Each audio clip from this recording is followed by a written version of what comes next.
You with the one and only boxing guru, aka Wilder Hater. For this episode of Under the Microscope, we're gonna focus in on David Benavidez after his big fight last night against Kyron Davis. It was a fan-friendly fight, a good entertaining fight for the fans and the boxing fan across the globe. In my opinion, it was good work from Kyron as far as the movement, but what Kyron didn't do and to change the dynamic of the fight was to stop David Benavidez in his track. Every now and then, Kyron Davis came forward and froze David Benavidez as far as manhandling with the man strength, being real close, so David couldn't come forward to get long punches or for David to walk him down.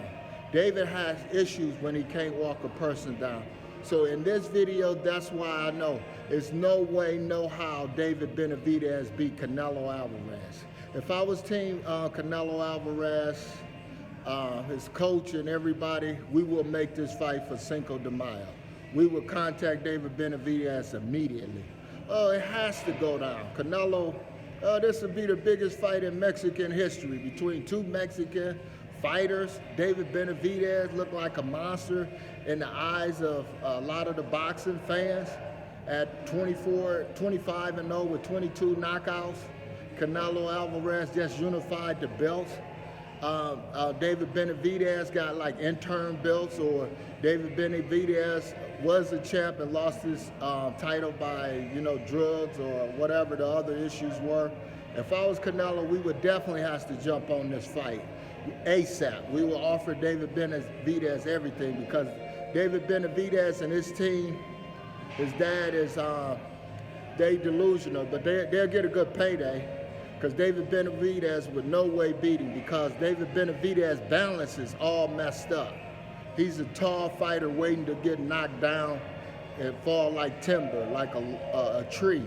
Because whenever Kyron Davis pushed him or put his hands on him, David Benavidez fall off balance.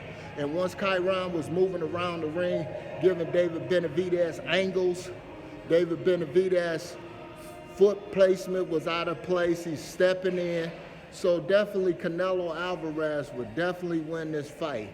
These are the tools that will make David Benavidez height and range be non-avoid because, like I said, his foot placement and his balance is not that good. So Team Canelo at 5'9" still will beat him because Canelo fights on the inside. And that's where Kyron Davis didn't do effective work. He looked good on the outside, but Canelo fights real close in mid-range because of his height and his punch selection. So that will give David Benavidez a bunch of problems. So if I was Team Canelo, I would definitely jump on it because the numbers would go out the roof. Like I said, David Benavidez, he's a good fighter if you stand right in front of him and let him work you like the big bag. But if you give him any kind of movement and come forward and put your hand in his chest and throw combinations to his stomach, because David Benavidez pick off punches pretty good because he's so tall. I would throw at his arms and his stomach area to break him down. That's all the punches, and you will land a lot of them because you'll be close inside and very effective. So that's where David Benavidez has to work. Like he said to Jim Gray, Showtime commentator at the end of the fight, he's trying to improve and get better. In my opinion, he has a lot to get better at because the ducks that they putting in front of him, Kyron Davis, no disrespect to him, he was a 154-pounder. Moved up, so it was tailor-made for plus he doesn't fight on the inside, so it may look like David Benavidez was a monster that they trying to portray, but he definitely will lose to Canelo Alvarez. Canelo said he would not fight a Mexican fighter, but this one I would definitely have to cash in because this will be electrifying. And I would think about even taking this to Mexico, you know what I'm saying? Or if the money's right over there in a big-ass stadium, man, that would be huge, man. You would get over 100 plus, or wherever you could get 100 plus Mexicans in that attendance. That's where Team Canelo Alvarez definitely should be working on the business side of it. Plus, David Benavidez is with PBC. Like I always said, They made concessions for Canelo to come over and to get that IBF belt from Caleb Plant. So Canelo definitely has to fight a PBC fighter, in my opinion, in the next fight, because that was the business side, and that's why he beat Caleb Plant, in my opinion. I still believe Caleb Plant would have beat him if he would have really fought. I didn't believe Caleb really fought. I believe Caleb was just a pawn in the game to get that 15 million, so Canelo can keep the fame. So Caleb did the right thing. He just got married to his wife Jordan. They're a lovely couple. This is retirement money, and plus Caleb wasn't going to get no money like this. So he did the right thing in losing and stepping aside for Canelo. But Canelo definitely has to make that David Benavidez fight ASAP. ASAP, because anybody that fight David Benavidez who can move a little bit and is strong physically, can stop him in the center, is going to beat him. That's how he's going to lose, in my opinion, because his transition, his balance is all off.